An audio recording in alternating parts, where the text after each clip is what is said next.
Okay, so for section 7a, we're going to start talking about probability, which is not difficult to understand, but we start out with some pretty difficult concepts to explain. So, we're going to start by talking about outcomes.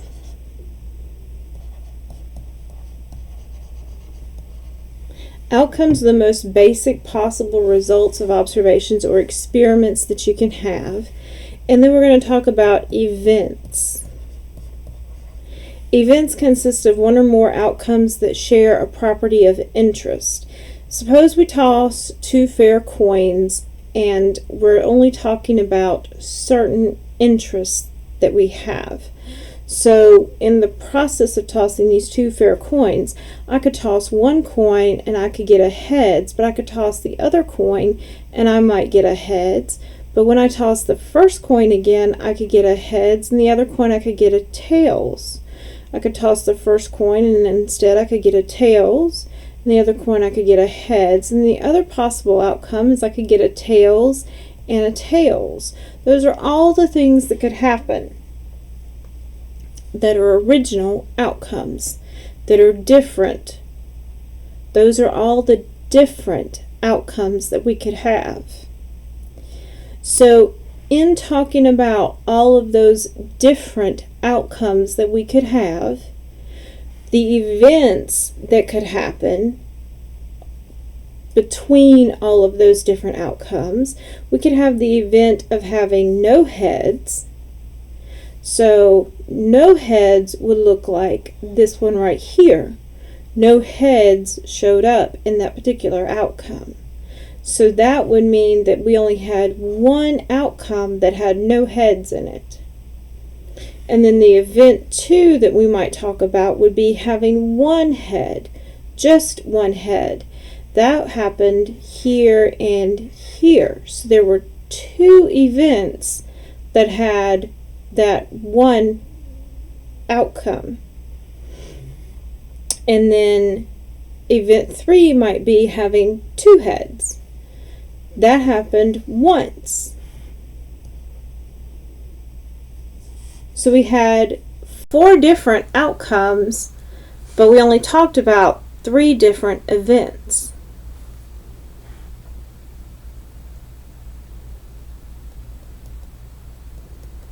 It's possible to count the number of outcomes without listing them all. To find that, we usually use the multiplication principle.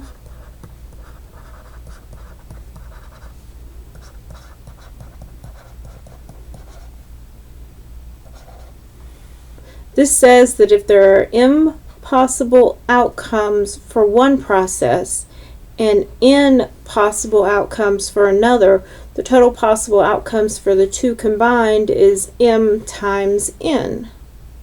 So you can apply the multiplication principle to answer the following questions. How many outcomes are possible if you toss 5 coins? Well, if we toss one coin, we have 2 outcomes. So that's 2 times, we have 5 coins, so 2 times 5 is 10 possible outcomes.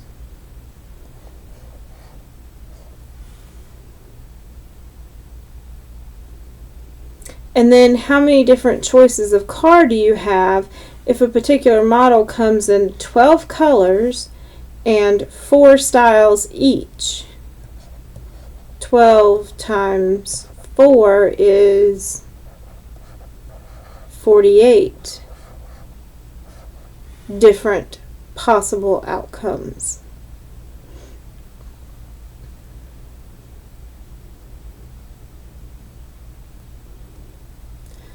Finding probabilities. The probability of an event expressed as event P, or probability of event, is always between 0 and 1 inclusively.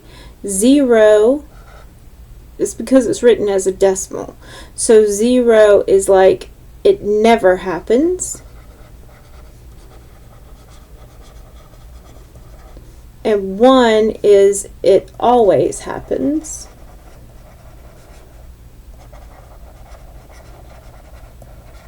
because 1.00 is 100% of the time. That's what it is, 100%. You move it back 2 places, that's 100%. That's what it is. It's written as a decimal. It's your percentage written as a decimal. There are 3 types. The first type is subjective. Subjective is based on feeling or opinion. For example, it's also based on experience. For example, I know that the chances of me getting married this year are very small. That's because I am what I would consider newly married. I've been married within the past 5 years, and I'm very happily married now. So because I have experience that you don't have, I can say that my percentage is more accurate. So my probability is going to be more accurate than your probability on this thing. It's subjective. The second one is theoretical. Theoretical probability is what should happen in a perfect world. It is what's supposed to happen. You're supposed to have a 50-50 shot with a coin because there are 2 sides to the coin. 50-50 shot. It's supposed to be equal. That's not exactly what happens with a coin. There are different things that could affect the coin. However, theoretically, it's supposed to be a 50-50 shot. And then there is empirical. Empirical is based on real world outcomes. It's what really happens in real life. Usually empirical are things like weather related, sports related, what's happened after a whole bunch of studies have been done. What's been based on history, that's empirical. Generally speaking, we figure all of our theoretical based on this. The total number of ways A can occur divided by the total number of outcomes. So first of all, we're going to talk about flipping a fair coin 3 times. In order for us to talk about flipping it 3 times, we have to list off what it looks like to flip a coin 3 times. So I'm going to write down what it would look like to flip a coin 3 times. I'm going to suggest that you dog-ear this page because generally speaking, my math lab is going to ask you this about having boys and girls or 3 kids or whatever. Usually there are 3 things. Flipping a coin 3 times, having 3 kids, some choice between 3 things, and it's just nice to have this list kind of handy. So you can have heads, or you can have tails for the first one. You can have heads for the second one, or you can have tails for the second one. You can have heads or tails for the third one.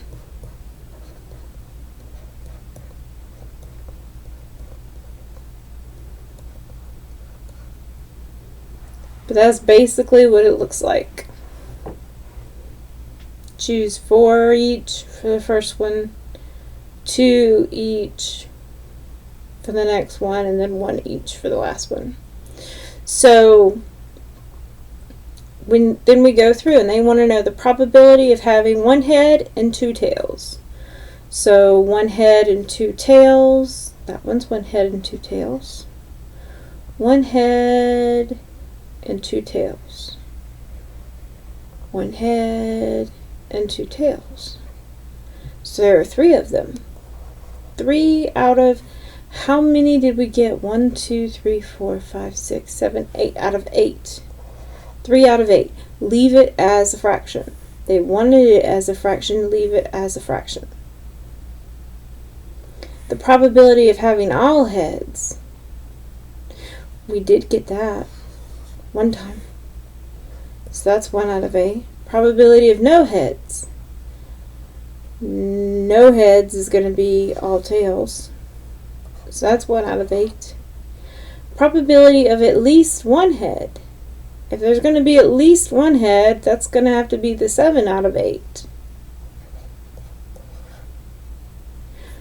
Which leaves us with the statement that if you have no heads for one and at least one head for the other one, they're going to have to add up to 100%. So you need to understand that not having something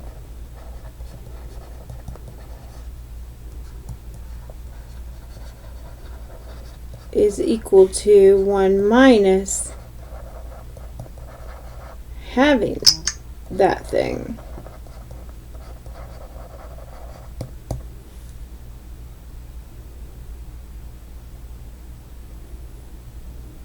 So having one head is equal to 100% minus that, which was that 1 over 8.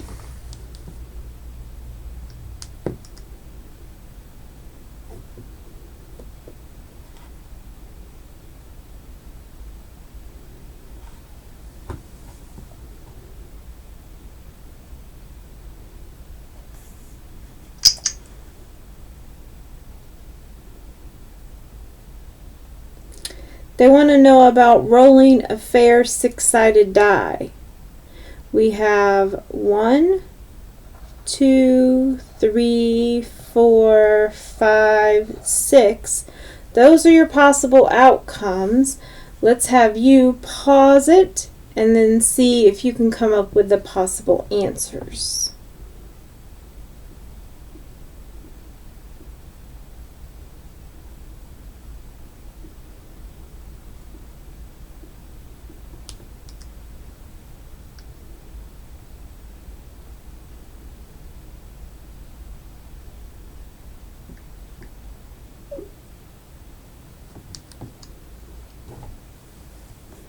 So rolling a number larger than 2 is up here. So that's 4 out of 6. You don't change it from a fraction, but you do need to make sure you reduce your fraction. So that makes it 2 over 3. Rolling an odd number, that's the 1, 3, 5. So that's 3 out of 6. That's equal to 1/2. Rolling a number larger than 6, that's not going to happen. So that's 0. Rolling a 1, 2, 3, 4, 5, or a 6, that's always going to happen. So that's a 1.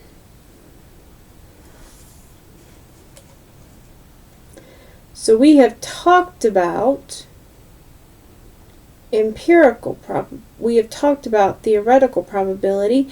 Empirical probability, that's the local weather forecast has been accurate for 15 of the past 27 days.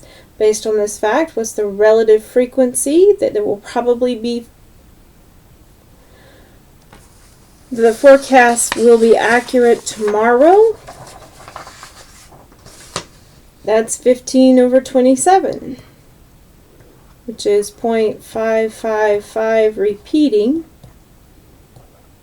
So that's 0.556 because they wanted it rounded to the nearest thousandth. Probability of the event not occurring. What is the probability the next person you meet was not born in April, May, or June?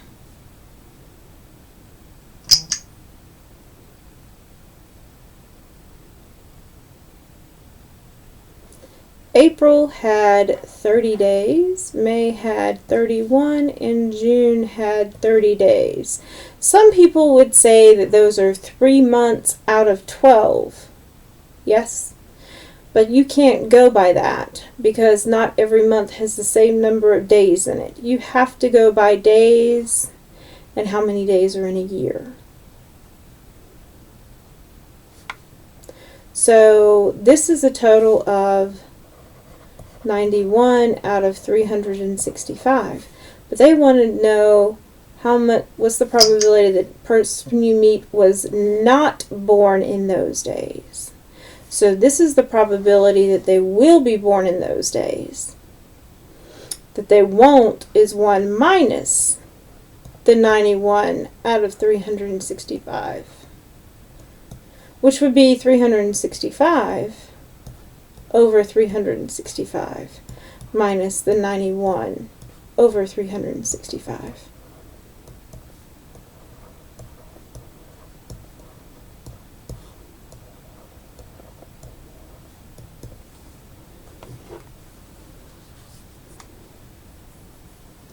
Which just gives you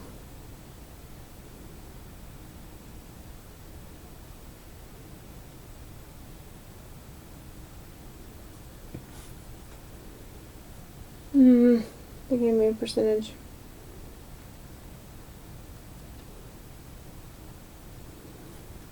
$274 over 365,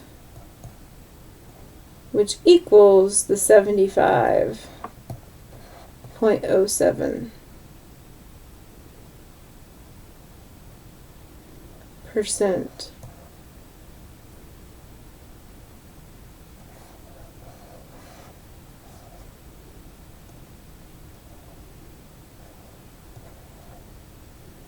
They want the 0.75 though, I think.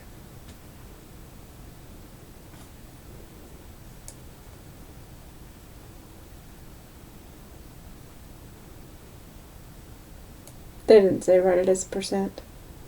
They did say probability though. Probability distribution. Table or histogram shows some probabilities of all the possible events of interest. Make a probability distribution for the sums that result when 2 fair 4-sided dice are tossed. You could have one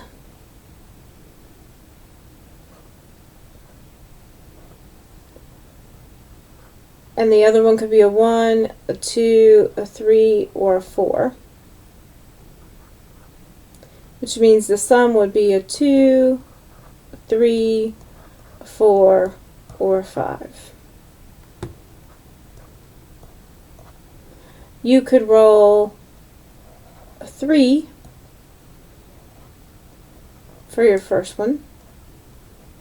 And your second one could be a 1, 2, 3, or a 4. Which means your sum would be a 4, a 5, a 6, or a 7. You could roll a 2 for your first one. And your second one could be a 1, a 2, a 3, or a 4. Which means your sum would be a 3, a 4, a 5, or a 6. You could roll a 4 for your first one. And your second one could be a 1, a 2, a 3, a 4.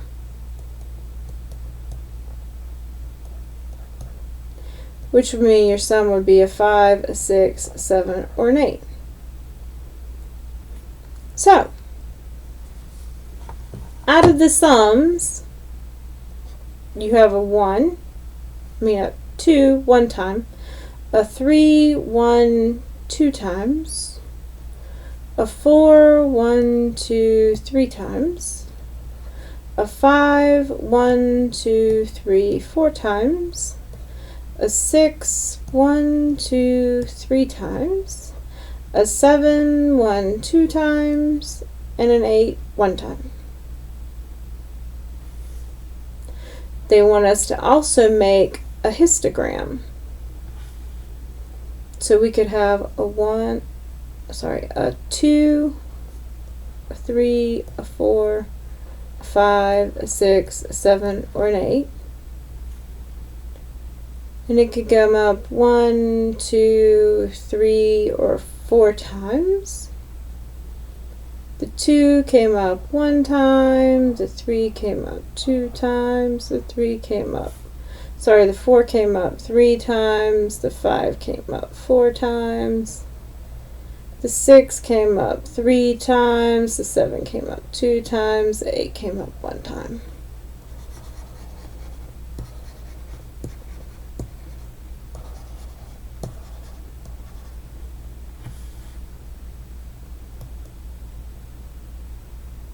You won't have to do that. I'm going to take a break. We will get to this in a minute, and when we do, you will hear me yell. Okay.